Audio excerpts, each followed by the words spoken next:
What would you sacrifice to give your child a better life? Drop your city in the comments, and let's begin this unforgettable journey.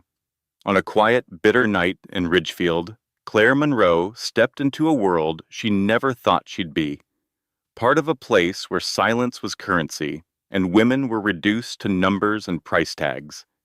She sat alone near the back of the gilded ballroom, her coat still damp from the rain. Around her, everything shimmered chandeliers, polished marble, champagne glasses, but all she could think about was Ethan, her 6-year-old son, sleeping under a borrowed blanket, back at Mrs. Jenkins' apartment down the hall from theirs. They were months behind on rent. Claire had skipped dinners so Ethan could eat. There were nights she cried silently, pretending her headaches came from work, not hunger. This auction, it wasn't a choice. It was desperation dressed in silk. A man in a gray suit, too polished to be real, approached her with a clipboard and a smile that never quite reached his eyes. Miss Monroe, just smile, walk slowly, and don't engage with anyone. They prefer mystery. She barely nodded, too numb to respond. The room grew quiet as the announcer's voice echoed, "Lot number 27, Claire Monroe." Her breath caught. Her legs nearly gave out. But she rose, stepped into the light. The stage was blinding. She heard nothing but the pounding of her heart and the whispers behind manicured hands. Men in tuxedos scanned her like appraisers, not for beauty, but for worth. A rare elegance, the host purred. A perfect candidate. She wanted to disappear. Then one voice cut through the murmurs. $1 million. The hall fell still. All heads turned toward the back, where a man in a dark navy suit sat motionless. Nathaniel Cross, a name only whispered in corporate circles, known for vanishing deals and untouchable power. No one had expected him to attend. No one dared to outbid him. "Sold," the host said, almost stunned. Claire stepped down from the stage, legs trembling beneath her borrowed heels. Her fate had just been signed and sealed with a number. Nathaniel approached with a gaze that gave away nothing. "Come," he said, "we need to discuss the terms." She followed him to a quiet lounge, tastefully decorated but cold. He handed her a thick envelope. "This is the agreement. I suggest you read carefully." Her fingers trembled as she opened it. Clause after clause blurred into one another until her eyes stopped cold. "You want me to carry your child and then leave." He nodded once. "That's the arrangement. You'll be compensated. After the child is born, our contract ends." Claire stood, her voice shaking. "That's not just an arrangement. That's a life, a child." Nathaniel's voice was low, firm. "You knew what this was. I didn't force you to come here." "No, you didn't," she snapped. "But don't pretend this is fair. You can't just buy motherhood like property." "I paid $1 million, he replied calmly. "This isn't a whim. You agreed." Claire looked down at the contract, then back to the storm inside her. And then she saw Ethan curled up under blankets, asking if Santa was still coming this year. With a breath that hurt her lungs, she signed. Nathaniel collected the document without a word. "Medical exams begin tomorrow. You'll be moved across the state after that. Get some rest." He left the room. Claire remained still, staring at her name inked onto the page like a sentence. Everything had just changed, and there was no way back. Claire's voice trembled as she clutched the papers in her hands. You want me to carry the child, and then leave it with you?" Nathaniel folded his arms. His face remained unreadable, his tone firm. "I need an heir. Once the baby is born, our arrangement ends. That's all in the contract." Claire stood up, her breath catching in her throat as waves of anger and disbelief surged through her. "I can't do this," she whispered. "You're asking me to walk away from my own child. That's not something I can just sign off on. Nathaniel's expression didn't waver. You knew the terms when you stepped into that auction. Regret wasn't part of the agreement. She tightened her grip on the contract, her knuckles turning white. This is cruel, she said, voice rising. Do you really believe you can buy a child and erase the mother like she never existed? He stepped toward her slowly, his presence heavy and commanding. I paid $1 million for this contract, Miss Monroe, he said, voice low and calm. This isn't about feelings. You agreed. Now you fulfill your part. Claire's heart pounded in her chest. She felt the walls closing in. There was no way out. Not without losing everything she was trying to protect. Nathaniel placed a pen on the table in front of her. Sign it, he said. When the child is born, you'll be compensated. After that, you're free. She stared at the document again, her hands trembling, not from fear, but from the weight of what it meant. Ethan's face floated in her mind. The sleepless nights, the missed meals, the way he always believed she could fix anything. Tears stung the corners of her eyes, but she refused to let them fall. She sat down, her voice barely a whisper. This still doesn't make it right. Nathaniel leaned in slightly, his eyes locked on hers. Right or wrong doesn't matter here, only what's agreed upon. Claire took the pen, and with every ounce of strength she could summon, she signed. He picked up the contract, scanned it quickly, and nodded. Very well. Tomorrow morning, you'll go through the medical evaluations. After that, I'll have a car bring you to the estate. Without another word, he left the room, leaving Claire alone in the quiet. The ink on the contract had barely dried, but it already felt like it had carved something permanent into her soul. The next morning, a sleek black limousine waited outside the small apartment complex Claire called home. She stood on the sidewalk, suitcase in hand, watching as Ethan waved from Mrs. Jenkins' window. She'd told him she had to leave for a new job far away, one that would help them both.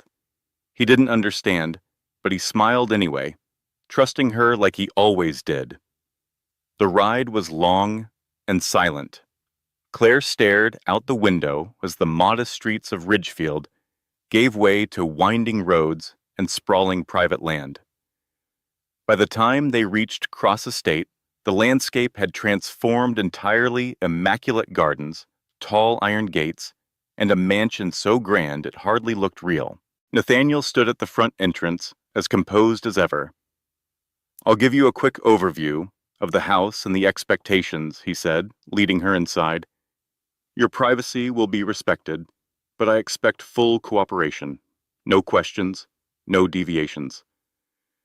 With that, he handed her off to a kind-faced woman named Margaret. The house manager. I'll show you to your room, Margaret said with a gentle smile. Claire followed, taking in the soft colors and elegant furnishings that lined the hallways. The contrast with her old apartment was staggering. In her room, everything had already been prepared, clothes in her size, skincare she'd never afford, even a basket of books.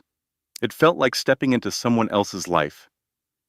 If you need anything, just call for me, Margaret said kindly. Thank you, Claire replied. Though her voice was hollow, that night she stepped out onto the small balcony attached to her suite. The stars above felt distant, and the ache in her chest, missing Ethan, was a quiet, persistent storm. Her thoughts were interrupted by a soft knock. She turned to see Nathaniel at the door. Tomorrow morning, he said plainly, we'll visit the physician I trust. Be ready by 8. He left without waiting for her to answer. Claire stood there for a long time after, clutching the edge of the railing, feeling like a guest in someone else's story. But this was her reality now. There was no turning back. The next morning, Claire woke before the sun rose. The silence in the mansion was suffocating, thick and still, as though the walls themselves were holding their breath. She hadn't slept. The bed, though luxurious, felt foreign. The sheets were silk, the pillows like clouds, but no softness could soothe the storm in her mind. Every time she closed her eyes, she saw Ethan's face, his smile, his small hand waving goodbye. And she remembered she was here to give someone else a child while being forced to leave her own behind. A gentle knock broke the stillness. Margaret, ever calm and composed, stood at the door. "Good morning, Miss Monroe. Mr. Cross is ready for the appointment. I'll escort you downstairs." The halls of Cross Estate gleamed with quiet opulence. Persian rugs stretched endlessly down corridors, the walls adorned with original oil paintings, and the scent of fresh orchids lingering in the air. Sunlight spilled through tall windows, illuminating gardens so meticulously kept they looked painted. Claire hardly noticed. Her thoughts were far from the grandeur. A black limousine waited out front. The ride to the clinic was quiet. Nathaniel sat beside her, saying nothing, his eyes on his phone. She sat rigid, fingers clutched tightly in her lap. The doctor's office was nestled in the heart of the city, a sleek modern building wrapped in glass and steel. Inside, everything was sterile and silent. The physician, Dr. Langston, greeted her with a calming smile and warm handshake. He spoke gently, but the procedure was clinical, efficient, routine. After a full examination, Dr. Langston turned to Nathaniel with a nod. "She's in excellent condition. We can begin the initial process immediately." Claire nodded, unable to meet anyone's eyes. To Nathaniel, it was a step in a carefully calculated plan. To Claire, it felt like the beginning of a countdown to heartbreak, to loss, to something she couldn't undo. Back at the mansion, Claire tried to distract herself by wandering the endless rooms of the estate. Every corner revealed another layer of extravagance: an indoor pool framed by marble pillars, a library stretching 2 stories high, a music room filled with instruments from around the world. It was breathtaking, and yet empty. Everything was beautiful, but nothing felt alive. Nathaniel was rarely seen. When he did appear, it was all business, quick check-ins, short confirmations, no conversation, no warmth. He moved through his own home like a shadow, controlled, cold, unreachable. Claire began to understand. He wasn't just powerful, he was lonely. At night, she lay awake in her ornate bed, eyes fixed on the ceiling, wondering what Ethan was dreaming about. Was he eating enough? Was he scared? Did he miss her? Each morning, she woke with a deeper ache, and the reality settled in more cruelly each day. She was going to carry a child that would never call her mom. By the second week, Nathaniel informed her of a formal dinner he was hosting. Investors, clients, business allies. "You'll need to attend," he said, eyes steady. "It's part of the agreement." Claire dressed in a gown that had been left for her dark emerald satin that flowed like water. When she stepped onto the grand staircase, the chatter below quieted. All eyes turned toward her. Some guests nodded politely, others whispered, eyes lingering too long. Nathaniel, to her surprise, stayed by her side the entire evening. "This is Claire Monroe," he said more than once, a personal guest. They stepped aside to a quiet corner at one point. His voice lowered. "Are you all right?" She was startled by the concern. "I'm trying," she replied honestly. He nodded, offering no further words. For him, the event was a transaction, another task. For Claire, it was stepping into a world where she didn't belong. That night, drained and heavy-hearted, she climbed the stairs and locked herself in her room. She called Mrs. Jenkins. "Can I talk to Ethan?" His voice burst through the phone with joy. "Mom, I missed you." Claire smiled, fighting the tears that burned behind her eyes. "I missed you too, sweetheart. I'll call again soon, okay?" After the call ended, she sat in silence. The emptiness was louder than ever, but something subtle began to shift. She started to notice things small, nearly hidden details about Nathaniel. One afternoon, she passed the greenhouse and saw him kneeling beside a delicate bonsai tree, trimming it with the care of someone who rarely touched anything gently. She paused, just long enough to be noticed. He didn't speak, just nodded once, and went back to pruning. It was the first time she saw him, not as the man who bought her future, but as a man quietly fighting the ghosts of his past.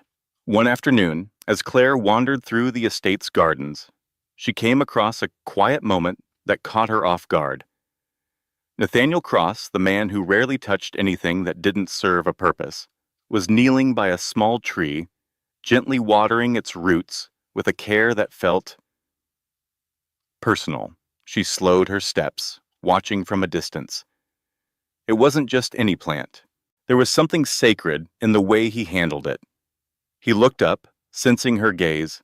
For a moment, they simply stood in silence before he spoke, his voice softer than usual. "This tree belonged to my mother," he said. "She used to say that tending to it made the world feel less chaotic." Claire didn't respond right away. Her heart stirred with something unexpected. Empathy, maybe, or recognition.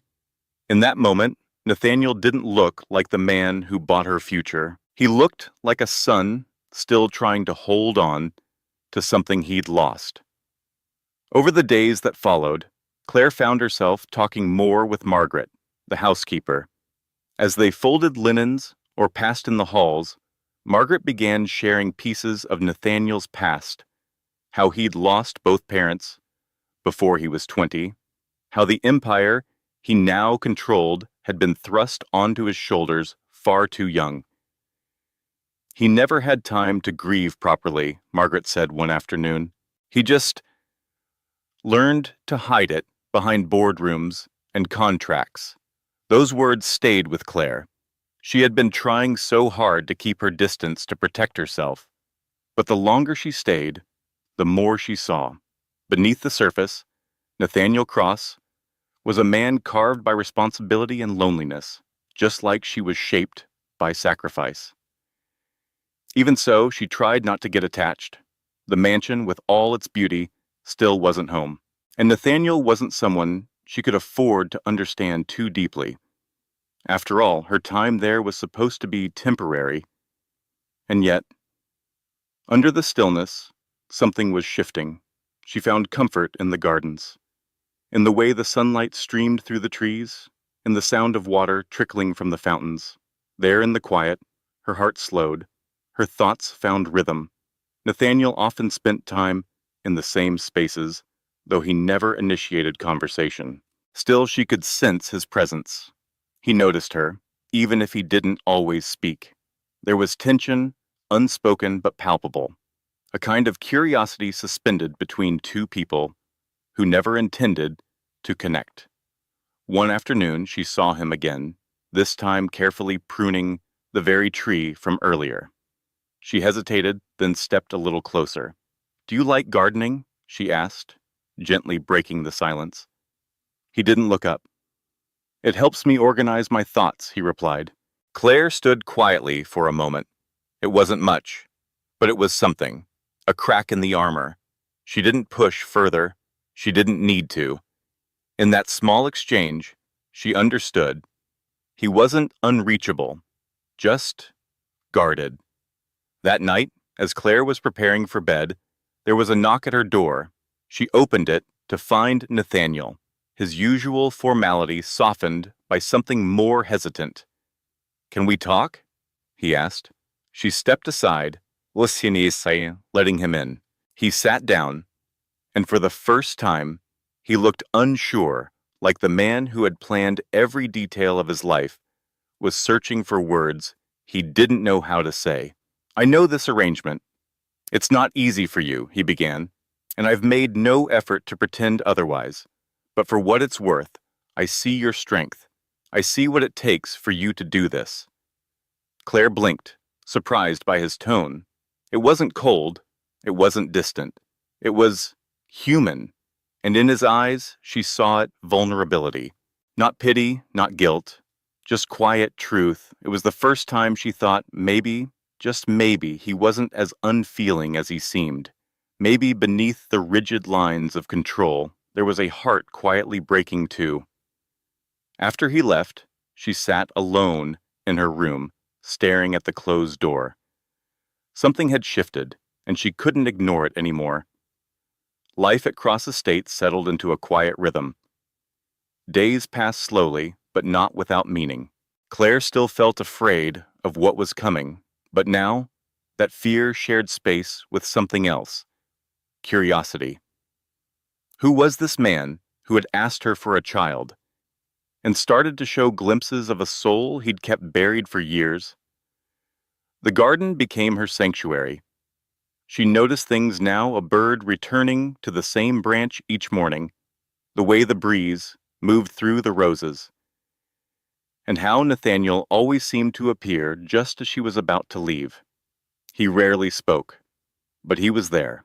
One afternoon, as she passed the same tree, she saw him again, focused, quiet, lost in thought. He didn't speak when she approached, but this time he didn't retreat either. Claire tried to ignore it, this growing curiosity about the man behind the perfectly pressed suits and emotionally distant tone. But that evening, something shifted. For the first time since she arrived at Cross Estate, Nathaniel joined her for dinner. Until then, she'd eaten alone. Meals were brought to her room or served quietly in a sunlit corner of the house. But tonight, he sat across from her at the long mahogany table, pouring himself a glass of red wine with practiced ease. "Are you adjusting?" he asked, his voice low but sincere. Claire looked up, caught off guard by the question. "I think so," she replied, careful to steady her dead tone. "As much as I can." Nathaniel watched her for a moment, studying her expression as though trying to read a page just out of reach. "I know it's not easy," he said finally, "but I hope you understand this was necessary." Claire wanted to ask, necessary for whom, but she kept the thought to herself. She only nodded and returned to her plate in silence. Still, something in his words lingered, the way he said them, as if he wasn't just talking about logistics, but about something heavier he'd never learned to share. The days passed, slow but revealing. Claire began noticing small gestures, quiet things that said more than his carefully chosen words ever did. One morning, Margaret arrived at her door with a tray of food that made Claire freeze. "Cornbread," she whispered, eyes widening, "and roasted squash." "My grandmother used to make this." Margaret smiled kindly. "Mr. Cross asked the kitchen to prepare it, said you'd mentioned it in passing." Claire couldn't respond. She simply sat, staring at the tray, moved by the fact that he had listened. Another morning, she found a stack of books arranged neatly on her bedside table, titles she loved, some she hadn't read since college, others she'd only mentioned once in casual conversation. He remembered, and it warmed something in her, a part of herself she hadn't let anyone reach in a long time. Then came the music room. She hadn't meant to intrude. She was walking the hall when she heard it, soft, delicate piano notes floating under the door like whispers. Curious, she pushed it open slightly. There he was, Nathaniel Cross, the untouchable businessman, seated at the grand piano, his fingers moving with grace and memory. "You play," she said quietly. He turned, startled, his hands stilled on the keys. "My mother taught me," he said, almost embarrassed, "when I was a boy." "It's beautiful," Claire said, stepping in. He nodded once, then looked away, unsure how to accept the compliment. In that moment, she saw a side of him, untouched by power or contracts, a boy who'd once believed music could keep sorrow at bay. Another time, she was in the garden when a small bird fell from a low branch, its wing trembling. Without hesitation, Claire knelt, gently scooping the creature into her hands. Nathaniel appeared a moment later, watching from a short distance. "What will you do with it?" he asked. She looked up, firm. Take care of it, until it can fly again. He said nothing, but there was a softness in his eyes that hadn't been there before. A quiet admiration he didn't bother to hide. That moment lingered between them, brief, but deeply felt. Nights in the mansion were still lonely, but Claire had found comfort in small rituals, wandering candle-lit corridors, pausing by tall windows to watch the wind sway through the trees, tracing her fingers along the spines of books in the vast library. One night, she crossed paths with Nathaniel in the hallway. He looked different, less guarded, tired but human. Can't sleep? He asked. Claire hesitated. Too much on my mind, she admitted. He nodded slowly, as if understanding all too well. Then, surprisingly, he gestured down the hall. Come. I was about to make tea. They sat together in the library, surrounded by warm lamplight and shelves that smelled of time and parchment. The conversation started slow, but it stretched longer than either of them expected. They talked about books, about old memories, about silence, and how some people wear it like armor. And for the first time since arriving, Claire felt like she wasn't just surviving, she was being seen. Even Margaret noticed the change. She started treating Claire less like a guest and more like someone who might actually belong. There was kindness in her tone, warmth in her glances, and an ease that hadn't been there before. Something was shifting. And for the first time, Claire didn't want to fight it. Margaret had started treating Claire more like a friend than a guest. Even Nathaniel, though he still clung to formality, seemed different in her presence. Less guarded, his posture remained straight, his voice measured, but the way he looked at her had shifted, as if he no longer saw her as a contract, but as someone he was beginning to truly notice. Claire, in turn, felt the change too. Despite the cold clarity of their arrangement, she found herself slipping into small moments that felt unexpectedly human. Shared glances, quiet conversations, a warmth in a house that had once felt like a gilded cage. But even as something gentle began to stir between them, the truth never left her. It clung like a shadow. This was temporary. The clock was ticking, and the child she would carry would not be hers to keep. Still, the first signs of something deeper had begun to show. She wasn't just observing Nathaniel anymore, she was beginning to understand him, and in understanding, she began to care. Time passed slowly at Cross Estate, but it wasn't empty. Claire found herself more and more immersed in the rhythm of the house. She stopped counting the days, she stopped checking the calendar, and Nathaniel, he changed too subtly, but undeniably. One afternoon, while they sat in the garden watching the sun warm the ivy-covered walls, he said something that caught her completely off guard. I see something in you, he said, without looking at her. Something steady, something that could shape the future if it's given the right care. Claire didn't answer right away, but the words settled in her chest like a quiet flame. He was no longer speaking to her like an employer or even just a man bound by duty. He was opening a door, even if only a crack. It was in the little things. He started asking about her favorite books, her favorite time of day, the food she missed from home, and when she mentioned her love for mint tea on rainy mornings, Margaret brought it to her exactly the way she liked it. Mr. Cross mentioned it. The housekeeper smiled. Claire didn't know what to say, but she felt it. The walls were lowering, one brick at a time. Their conversations in the garden became a quiet routine.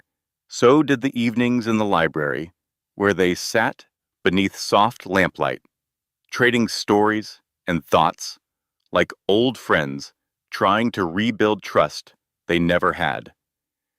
One evening, as dusk settled over the estate, Nathaniel turned to her and asked quietly, "If you could change anything about your past, would you?" The question hung in the air. Claire thought for a long moment before answering. I think I would have been more careful about who I trusted. She paused, then added, more softly, but at the same time, if I hadn't made those mistakes, I wouldn't have Ethan. His name filled the room like a whisper from another world. Nathaniel didn't speak, he just gave a quiet nod, sensing the weight behind every syllable. Still, despite their growing closeness, Claire remained cautious. She couldn't forget the contract. Couldn't forget that all of this, the walks, the books, the kindness, was wrapped in something finite. No matter how much she had begun to like Nathaniel, her time there was not promised. One night she stood on her balcony, eyes lifted to the stars, the sky stretched wide and silent, as if holding secrets she wasn't meant to know. Behind her, the door creaked open. Nathaniel joined her, saying nothing at first. They stood side by side, in the quiet, just breathing. "You think a lot about the future?" he finally said. Claire didn't deny it. "I can't help it. All of this feels temporary." He turned, his gaze meeting hers, not cold or distant, but filled with a gravity she hadn't seen before. "The future isn't something we wait for," he said. "It's something we shape, with what we choose right now." His words didn't come with promises, but they carried something just as powerful: hope. For the first time, Claire allowed herself to believe that maybe not everything was already written, and others had begun to notice, too. Margaret smiled more easily now. The staff moved with a quiet lightness that hadn't been there before. Even Claire could feel it. She was changing, slowly, gently. For the first time in months, she felt like she was beginning to return to herself, not the woman who had been forced to make an impossible choice, but the one who still believed in second chances. There were moments when Claire felt like she was rediscovering pieces of herself she thought she had lost. Laughter came a little easier. The silence didn't always feel heavy. And Nathaniel Cross no longer felt like a stranger behind a contract. But deep down, she knew she was approaching a crossroads. The feelings growing between them were real, and that made everything more complicated. She hadn't expected this bond, and certainly hadn't prepared for what it would cost her. And then, there was the secret. Ethan. She had never told Nathaniel about her son, and with every passing day, the guilt grew heavier. The thought of him finding out on his own kept her up at night. But so did the fear that telling him would undo everything they were slowly building. That morning, the soft light of dawn filled the mansion, but Claire felt anything but calm. After breakfast, she wandered into the gardens to clear her mind. The flowers, the breeze, the quiet rhythm of the estate, it usually soothed her. But not today. "Claire!" Margaret's voice rang out, urgent. Claire turned, alarmed, and hurried back toward the mansion. When she entered the living room, she froze. Nathaniel stood in the center of the room, a photo in his hand. His expression was unreadable, but his voice was calm and laced with tension. "Who is this boy?" Claire's heart stopped. The photo was one of the few she'd brought, with her Ethan's school portrait, tucked deep in her suitcase. She'd hidden it carefully, but somehow he had found it. She stepped forward, her voice trembling. "He's my son?" The silence that followed felt like it could swallow the room. Nathaniel looked directly at her. "You lied to me." His voice wasn't loud, but it was sharp, controlled, heavy. "Why didn't you tell me from the beginning?" Tears burned at the edge of her vision, but Claire forced herself to stand tall. "Because I was afraid," she said, barely above a whisper.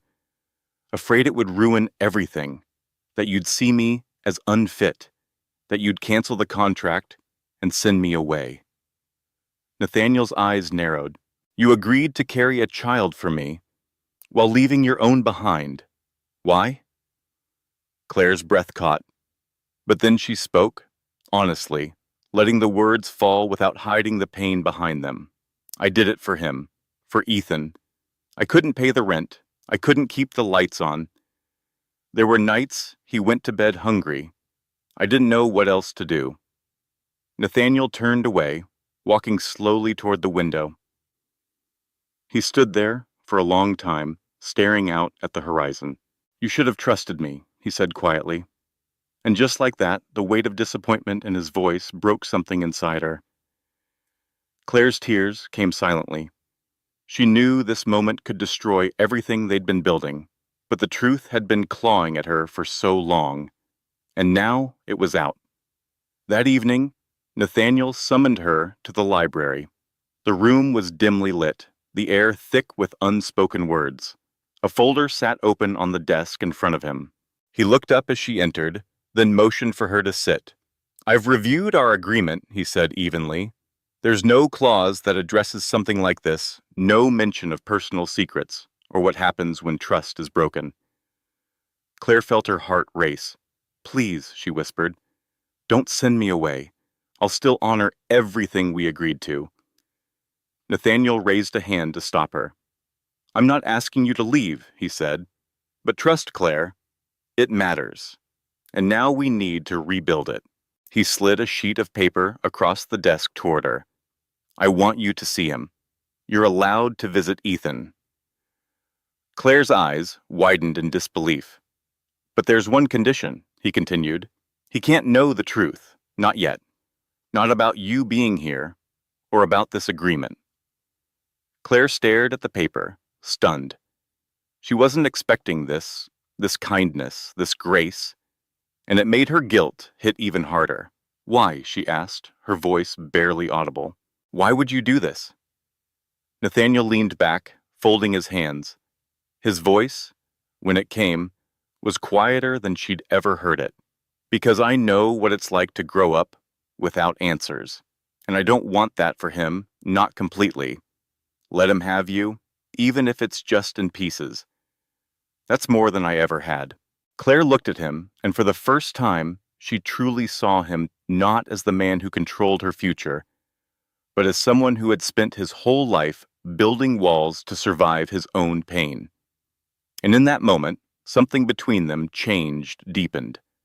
Not because the truth had been easy to hear, but because it had finally been spoken.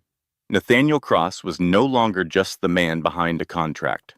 Claire had begun to see something deeper in him, scars carefully hidden beneath the polished surface, the kind carried by someone who had known loss too young and learned too early to survive without softness.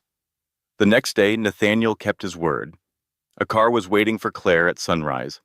The journey was long, but every mile brought her closer to the one thing her heart ached for, Ethan. The moment she stepped out of the car, he came running, small arms flung around her waist, his laughter rising like music. Mommy, you're back! Claire dropped to her knees and wrapped him in her arms, pressing her face into his hair, willing the moment to last forever. But even in that joy, her heart was heavy. She knew this visit was temporary. She knew she would have to say goodbye again, soon. They spent the day just like they used to, playing with sidewalk chalk, reading under the porch light, sharing peanut butter sandwiches cut into stars. For a little while, the world faded away, but as the sun began to set, the shadows returned. When it was time to go, Ethan clung to her tightly. When will you be back, Mommy? Claire smiled, even though her throat burned. Soon, baby. I promise.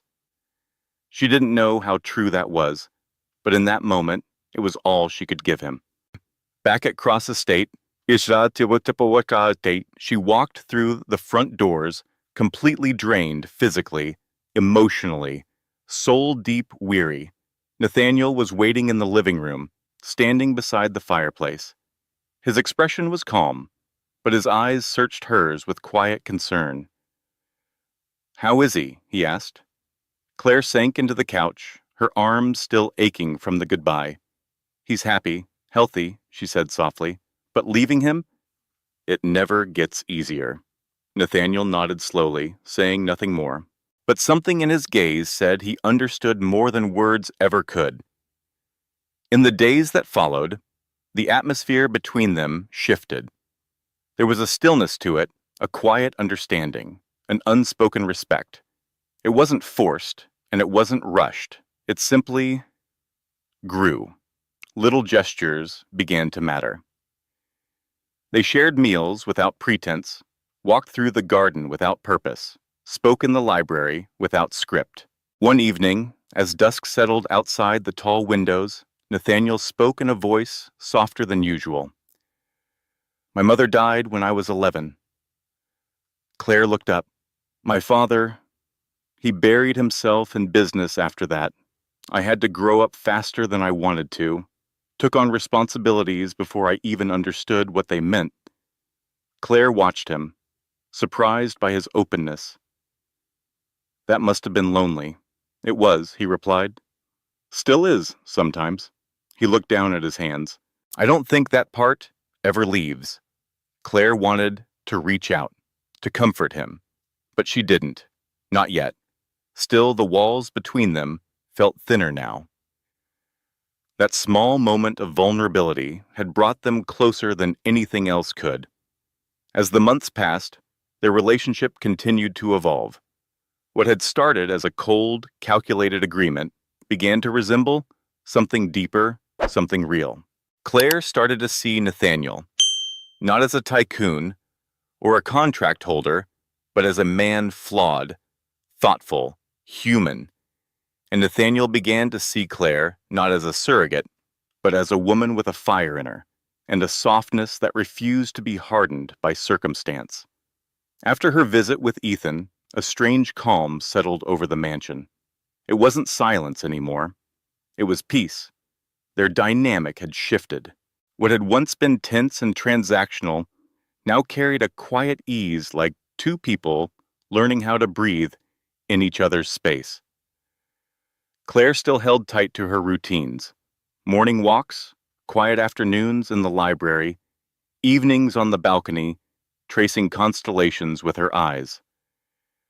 But Ethan was never far from her thoughts. His voice echoed in her heart. One morning, as Claire sat sipping coffee by the tall window in the breakfast nook, Nathaniel entered, more relaxed than usual.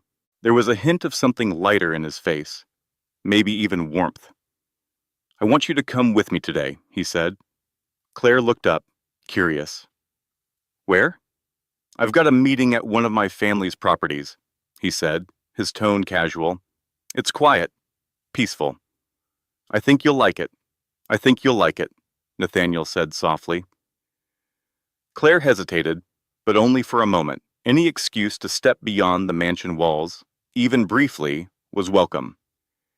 She nodded, quietly agreeing. The car ride was calm. Quiet, but not in a way that felt strained. Nathaniel drove with an ease she hadn't seen in him before. Claire sat beside him, watching the scenery blur past urban buildings giving way to open landscapes, city noise dissolving into quiet. After nearly an hour, they turned down a dusty road, where the land stretched wide and golden beneath the afternoon sky. At the end stood a modest house, warm, sun-bleached wood and stone, surrounded by dunes and solitude. "This was my mother's place," Nathaniel said as they stepped out. "She used to come here when she needed to breathe." Claire followed him inside. Unlike the mansion, which always felt curated and controlled, this house felt lived in. The walls were lined with woven tapestries, soft rugs underfoot, and old lanterns that cast golden glows. The scent of rosemary and citrus lingered in the air. They stepped out onto a back terrace. Beyond them, the desert rolled endlessly, kissed by the wind. Claire sat down in a wooden chair, drawing in the stillness like breath. "I can think here," Nathaniel said quietly, settling beside her. "Nowhere else feels quite like this." "It's beautiful," Claire replied, her eyes on the horizon. For a while, neither of them spoke. Then he asked, almost cautiously, "Do you miss home?" She turned to look at him. "I miss what it meant, not the walls or the space, but what it held, the memories, the simplicity." He nodded, and something softened between them. No pretense, no power dynamics, just two people sharing silence that said more than words ever could. After that trip, something shifted gently, unmistakably. Nathaniel began inviting Claire into more of his world. Meetings with staff, small decisions about the house, discussions about how things were run. She wasn't just a guest anymore. She was becoming a part of the rhythm. One evening, over dinner, he said something that made her pause. "I've been thinking about making changes to the mansion." Claire raised an eyebrow, surprised. "Changes?" He nodded slowly. "I want it to feel warmer. Less like a museum, more like a home." She studied him. "For guests?" He looked down at his plate, then back up quietly. "For a family." Her heart stilled. It was the first time he had spoken aloud about a future that might extend beyond a contract. And even though nothing was certain, it meant something. One afternoon, as Claire strolled through the garden, she spotted Margaret carrying a tray of tea and cookies, humming softly. "You seem happy," Claire said with a smile. "Something happened?" Margaret's eyes sparkled. "It's just nice to see the house alive again. It hasn't felt this way in a long time." Claire felt her cheeks warm. She didn't respond, but she knew exactly what Margaret meant. And though her future still felt like a puzzle, missing half its pieces, she couldn't deny it. Something was blooming. Nathaniel changed too. He smiled more often, real, quiet smiles. He lingered at bars, in conversations. He started asking Claire questions not out of politeness, but genuine curiosity. Their talks, once guarded, now stretched for hours, sometimes over books, sometimes under stars. And one evening, beneath the library's golden light, he told her something that struck her deeply. "I never learned how to grieve," he said. His voice was low, almost fragile. "When my mother died, everything shifted. She was the heart of the family. When she was gone, it all collapsed." Claire listened, unmoving. She saw the weight in his posture, the distance in his eyes, the kind of pain that didn't scream, but lived in silence. "I've never really stopped carrying it," he added. She reached across the armrest, letting her fingers rest lightly against his hand, not to fix it, not to offer platitudes, just to say, "I see you." Because she did. She knew what it meant to lose someone, even if the ways were different. Claire was no longer the same woman who had first walked into Cross Estate, and Nathaniel was no longer the man who greeted her with cold formality and a signed contract.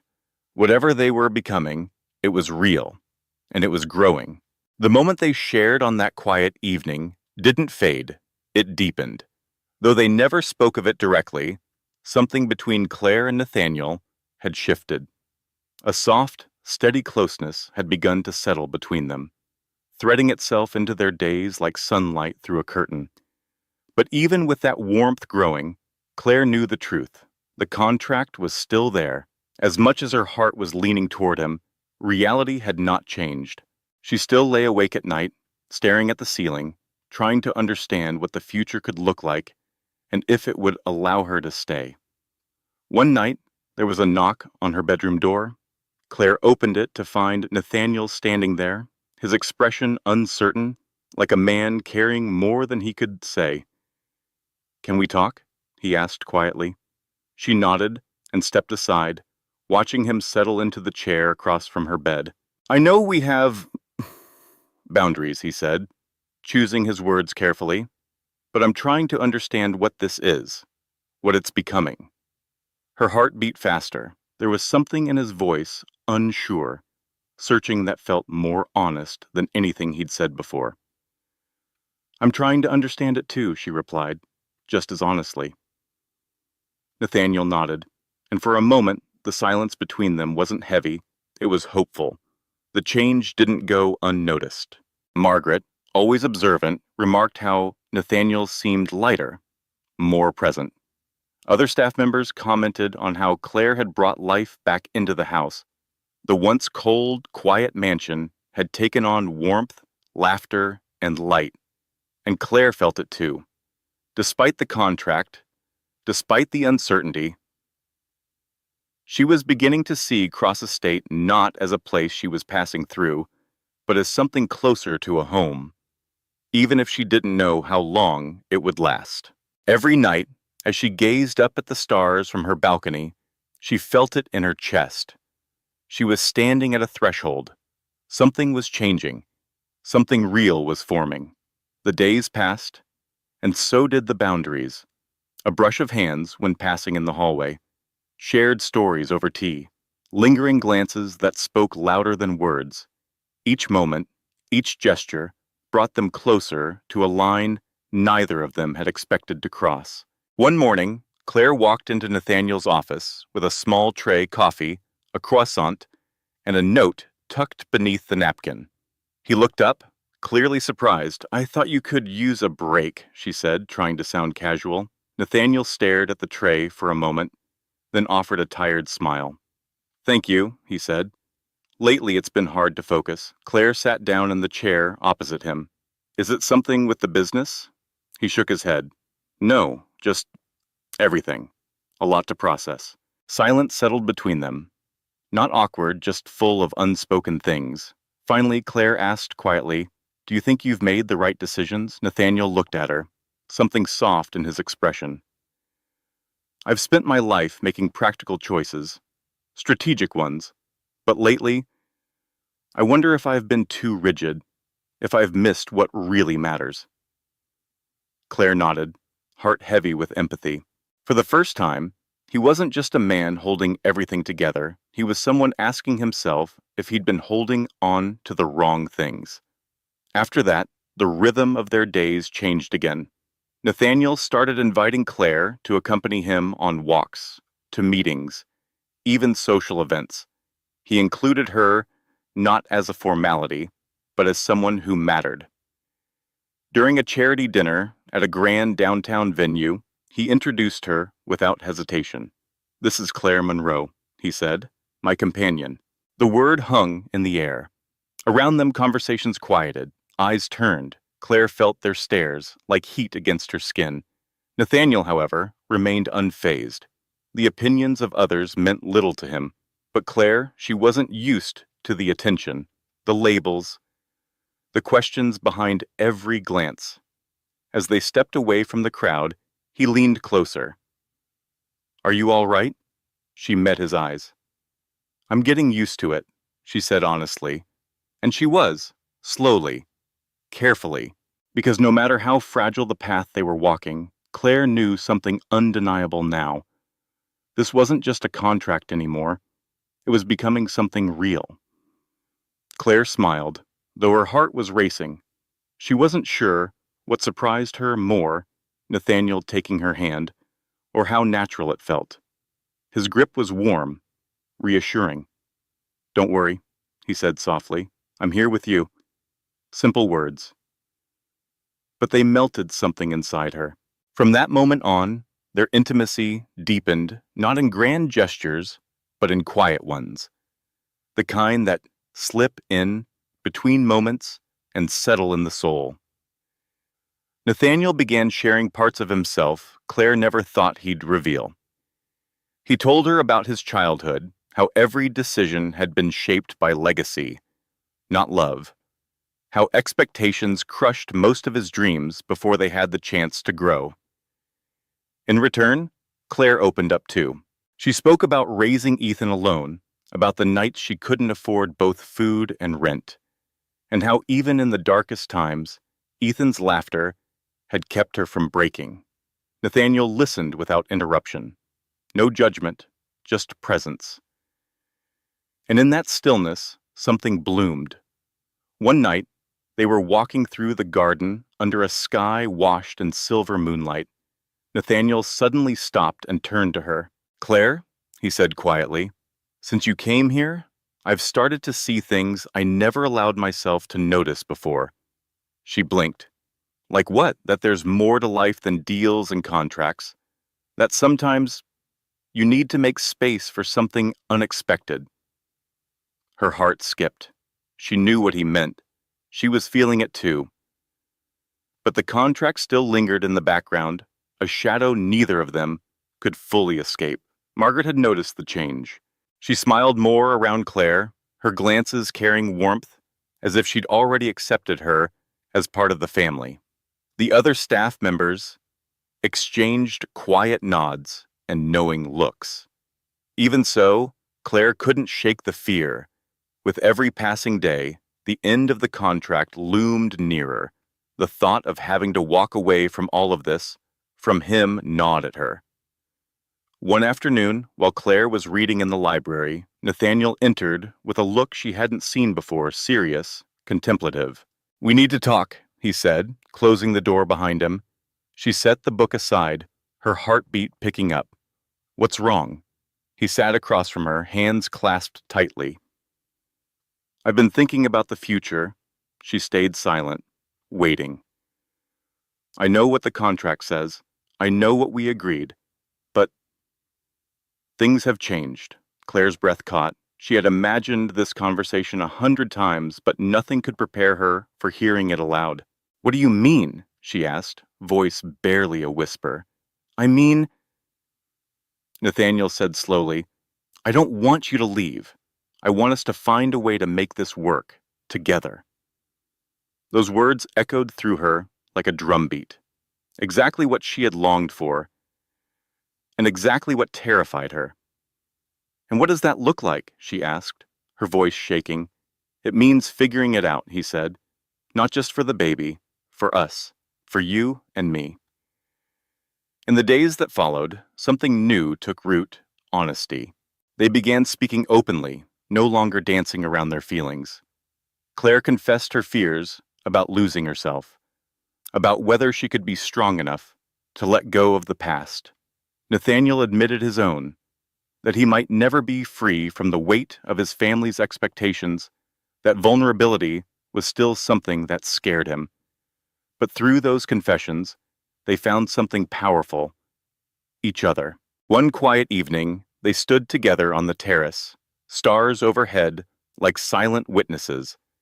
Claire leaned into the railing, arms folded, the cool night breeze brushing her face.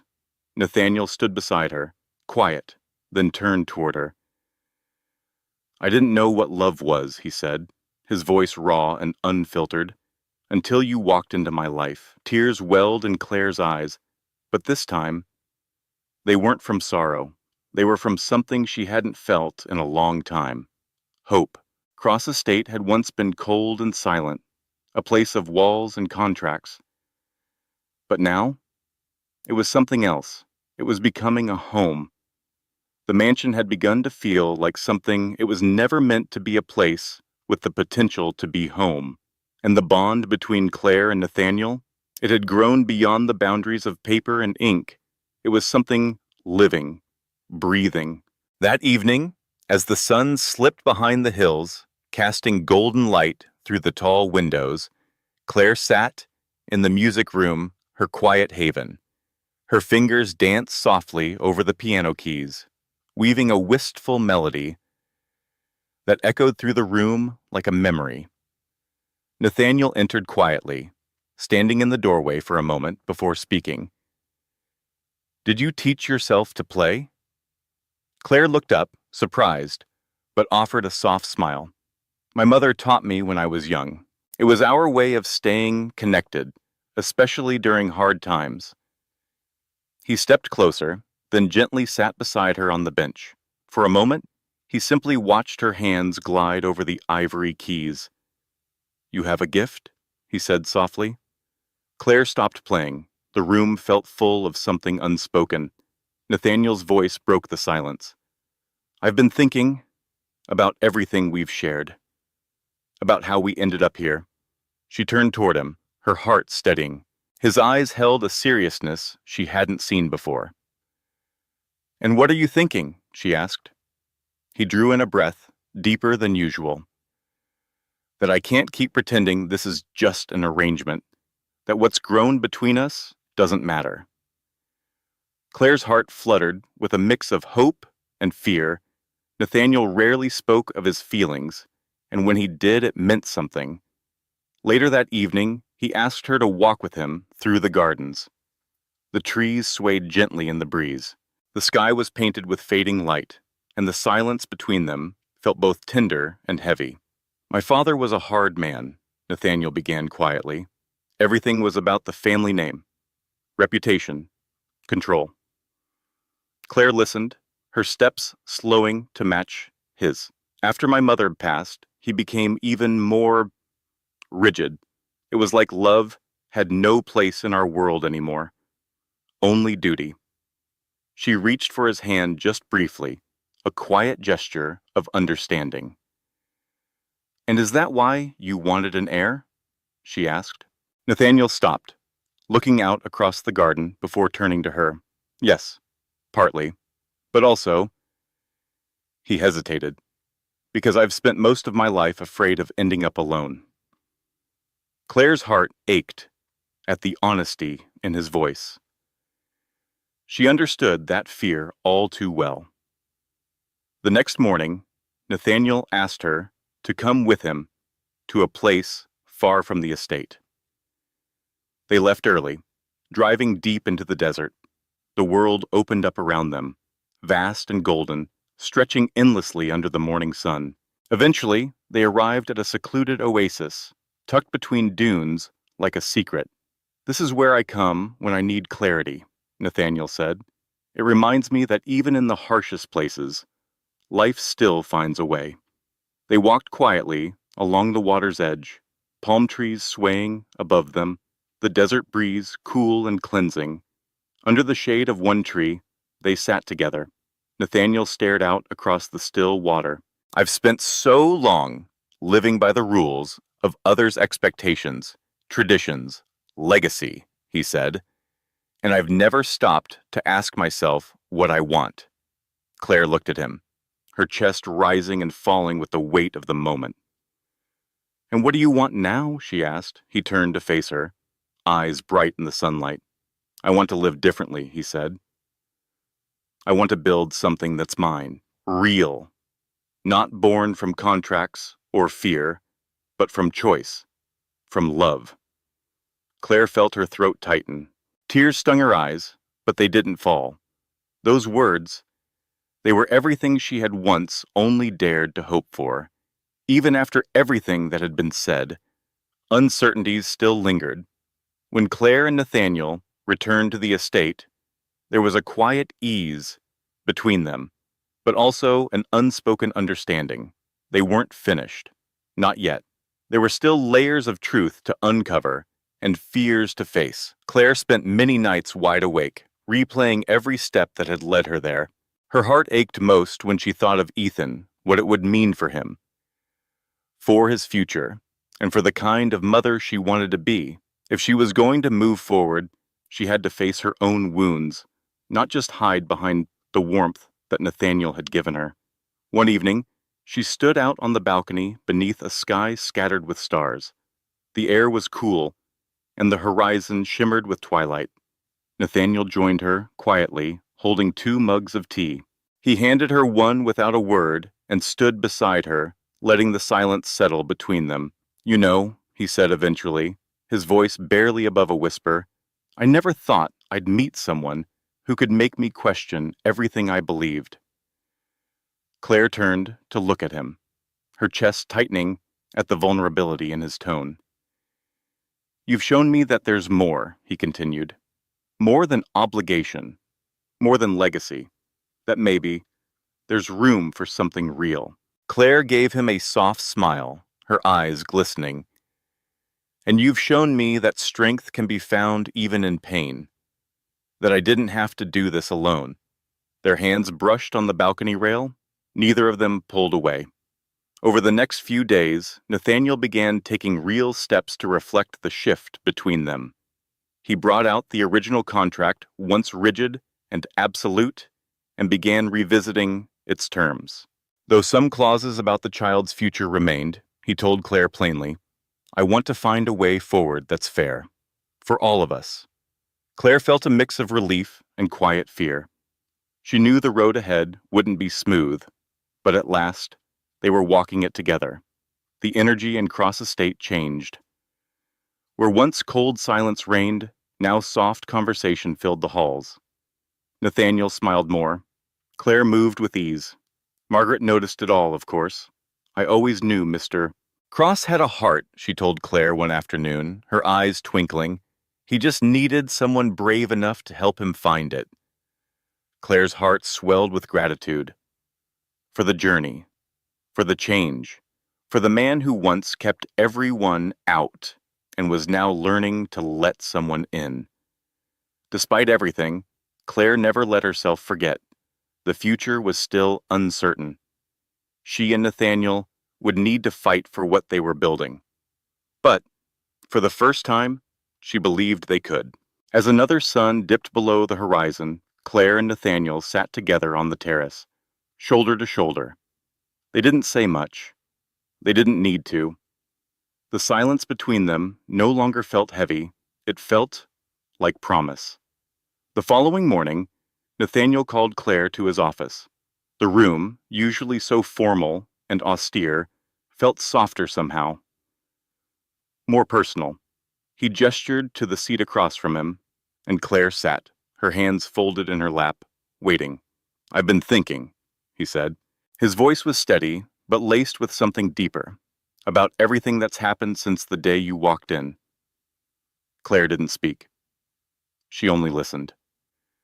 "When I created this contract," he continued, "it was all about one thing, securing a future for the family name, an heir." He paused, then looked her in the eyes. "But now, I can't pretend that's all this is." Claire's heart began to race. "I can't ignore how I feel.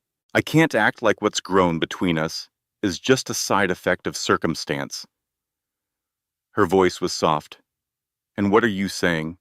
Nathaniel leaned forward, his words clear. "I want to find a way to make this work, not because of a contract, but because I choose you. I want you to stay, not as a condition, but as a partner." Claire blinked, overwhelmed.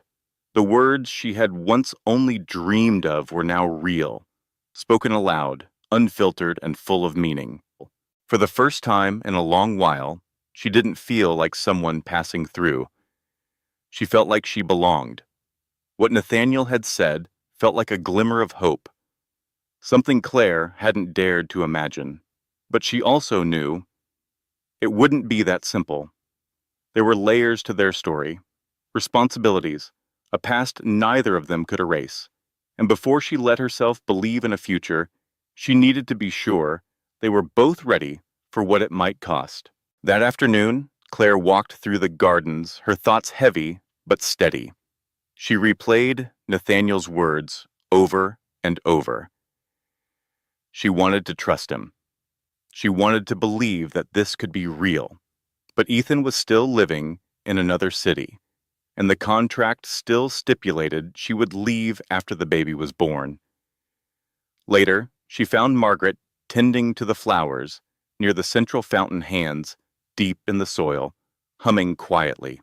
"Margaret," Claire asked gently, "do you think I can trust him?" Margaret looked up, surprised, but her answer came without hesitation. "Mr. Cross is a man of his word. He doesn't say things lightly. And he's human, Claire, just like you. He's learning how to choose what matters, not just what's expected." Claire nodded slowly. Somehow, those words settled something in her heart. The next day, Nathaniel invited Claire to accompany him to an orphanage, a place he had quietly supported for years. But this time felt different. As they arrived, laughter echoed across the yard. Dozens of children ran to greet them, their energy infectious. Claire watched as Nathaniel, usually so composed, softened. He smiled, knelt, ruffled hair, listened. "You care deeply about them," Claire said, watching him from the side. Nathaniel's gaze stayed on the children as he replied, "They remind me what life's really about. Not titles, not legacy, just love, simplicity." Those words struck something in her clear and true. For the first time, she saw him not just letting go of control, but reaching toward something more authentic. Back at the estate, Nathaniel made a decision. He gathered his legal team and revised the contract. He removed several restrictions, Most importantly, the clause that would have separated Claire from Ethan after the birth. When he handed her the new draft, her hands trembled. "Why are you doing this?" she asked. He looked her in the eye. "Because I don't want you to feel trapped. I want you to stay because you want to. Because you trust me, not because you're bound by paper." Tears spilled down her cheeks, but they weren't from fear. They were from relief. As the days passed, their relationship deepened further. The formality faded. Conversation flowed easily. They shared childhood memories, silly fears, private dreams. The mansion no longer felt like a palace. It felt like the beginning of something real. One evening, as the sun sank behind the hills, Nathaniel turned to her on the terrace. "Claire," he said softly, "I want to meet Ethan." She blinked, startled. "Are you sure?" "Absolutely. He's a part of you. And I want to know every part of your life." Claire felt her chest tighten. His words weren't just kind, they were commitment. The trip to see Ethan was filled with quiet anticipation. Nathaniel appeared calm, but Claire could tell he was nervous. When they arrived, Ethan spotted Claire and came running full speed into her arms. "Mommy!" She scooped him up, laughing through tears, holding him as if she'd never let go. Nathaniel stood nearby, watching with a soft smile. Claire crouched down beside Ethan and gently introduced them. "This is Nathaniel," she said. "He's a very special friend of mine." Ethan looked up, eyes wide with curiosity. "Are you Mommy's friend?" he asked. Nathaniel knelt, his voice warm and calm. "I am. And I hope we can be friends too." Claire watched as Ethan nodded, then reached out his hand. Nathaniel took it without hesitation. And in that moment beneath the open sky and the quiet promise between them, Claire realized something she hadn't allowed herself to believe until now. This wasn't just a chapter. This was the start of something true. Ethan smiled, and Claire felt a wave of emotion crash over her: relief, joy, and something deeper: peace. The interaction between Nathaniel and her son had been so natural, so unforced. It was as if Ethan instinctively knew that Nathaniel was someone he could trust. Back at the estate, something shifted in Claire's heart. For the first time, she felt like she wasn't just staying there, she was building something. Her relationship with Nathaniel no longer stood on the foundation of a contract. It had grown into something real, something rooted in trust, compassion, and a kind of love neither of them had expected. Still, she knew the road ahead would require courage and patience. One evening, they stood under the stars again, the same way they had many nights before. But this time, Nathaniel reached for her hand. "I know we still have a lot to face," he said gently, "but I want you to know I'm willing to do whatever it takes to make this work." Claire felt her eyes sting. For the first time, she truly believed in the possibility of a future together. Life at Cross Estate slowly began to feel like home. After the visit with Ethan, Nathaniel changed in quiet but unmistakable ways. He became more present, more attentive. He asked more about Claire's past, listened more intently to her stories. It was as if he had finally started to understand how much she had carried alone. One morning, as they shared coffee on the terrace, Nathaniel looked out toward the garden and said something that caught Claire completely off guard. "I want Ethan to live here." Claire nearly dropped her mug. "Are you serious?" she asked, barely able to believe it. Nathaniel turned to her, his voice steady. "Yes. If we're building a life together, he should be a part of it. From the beginning." Claire's heart swelled. It was everything she had hoped for, and yet part of her still hesitated. "But what about the contract?" she asked softly. Nathaniel paused before replying. "The contract doesn't have to be a barrier. We can revise it to make room for Ethan, for all of us, without compromising anything." Claire didn't answer right away.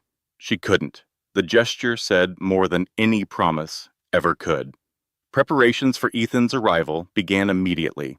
Nathaniel asked Margaret to ready a room and insisted that Claire choose everything. She filled it with soft blues, books Ethan loved, and small details from their old apartment, a baseball cap, a stuffed bear, a faded photo taped to the wall. She wanted him to feel at home, not just in a mansion, but in a new life. When the day came, Claire stood anxiously by the front door. The car pulled up, and the moment Ethan stepped inside, he ran straight into her arms. "Mom, this place is huge," he said, spinning around with wide eyes. Nathaniel stood nearby, watching quietly. Then, with careful steps, he walked over and knelt to meet Ethan at eye level. "Welcome, Ethan," he said warmly. "I hope you'll like it here." Ethan extended a shy hand. "Thank you, sir." Nathaniel shook it gently and smiled. Claire watched the scene with her heart full. Even in Nathaniel's serious expression, she could see the effort he was making. The care, the intent. The first few days were full of adjustment and discovery. Ethan explored every hallway, asked 1,000 questions, and touched everything he wasn't supposed to. Nathaniel, to Claire's amazement, answered each of those questions with patience and even a sense of humor. One night, after tucking Ethan in, Claire leaned down to kiss his forehead. "Mom?" he asked sleepily. "Yes, baby?" "Is Mr. Nathaniel a good man?" The question took her breath away. She smiled and brushed his hair from his forehead. "He is. He's learning to be better every day." Ethan nodded, satisfied, and drifted off to sleep. Claire sat beside him, watching his chest rise and fall. For the first time in a long time, she felt at peace. As the days passed, Nathaniel and Ethan began forming their own bond. They played chess on rainy afternoons, took walks together in the garden. Nathaniel, once so guarded, began to laugh more, kneel down more, listen more. And one afternoon, as they walked hand in hand through the orchard, Ethan suddenly stopped and looked up at Nathaniel. "Do you like my mom?" he asked, wide-eyed and innocent. With the innocent curiosity only a child could have, Ethan looked up at Nathaniel and asked, "Do you like my mom?" Nathaniel chuckled, caught off guard by the boy's directness. "I do," he replied softly. "She's a very special woman." Ethan grinned and continued walking, his little footsteps echoing down the path. Nathaniel stood still for a moment, a faint smile tugging at the corners of his mouth. It was a simple exchange, but it meant the world. That afternoon, Claire walked into Nathaniel's office, holding a cup of tea. He was reviewing documents, his brow furrowed, completely immersed in work. She paused at the door. "Can I interrupt?" He looked up and smiled, instantly softening. "Always." Claire settled onto the nearby sofa, watching him as he returned to his papers. There was something incredibly grounding about it, seeing this man, once so guarded, now working tirelessly not just for legacy, but for them.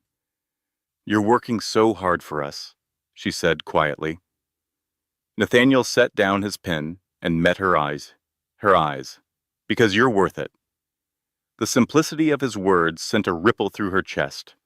Everything they had built, every moment, every risk, every step was real. The months passed quickly. Cross Estate no longer felt like a monument to wealth. It felt like home. The bond between Nathaniel and Claire only deepened, and Ethan became the beating heart of their household. The laughter, the shared meals, the slow dance of daily life, it all took root in love. And soon, there would be one more. Claire's belly grew, and so did their anticipation. One evening, as she rested on the terrace, a sudden discomfort took her by surprise. At first, she dismissed it as just another pregnancy ache, but the pain quickly intensified.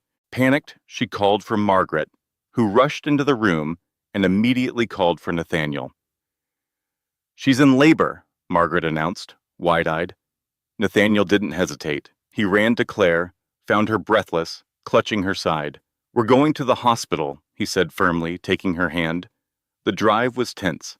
Nathaniel, usually so composed, couldn't hide the fear on his face. He held Claire's hands the entire way, whispering, "You're doing great. I'm right here. We've got this." At the hospital, the staff moved quickly, but Nathaniel never let go of her hand. Through every contraction, every hour, every cry, he was there, and then the sound of a baby's first breath filled the room. A tiny boy was placed in his arms. Nathaniel looked down at the child, his son, and felt his heart overflow. "He's perfect," he whispered, voice thick with emotion. Claire, exhausted but radiant, smiled through her tears. "He's everything." It was a moment neither of them would ever forget, a beginning. A promise. A few days later, Claire sat in bed, cradling their newborn son. The room was quiet, sun spilling through the curtains, soft and golden. Nathaniel entered, holding an envelope. He sat beside her, his eyes gentle but intent. "Claire," he said, "I want you to know something." He opened the envelope and began tearing the pages inside the contract into small pieces, letting them fall softly to the floor. "This doesn't matter anymore," he said. "Not when I have you. Not when we have each other." He took her hand in his voice steady but filled with emotion.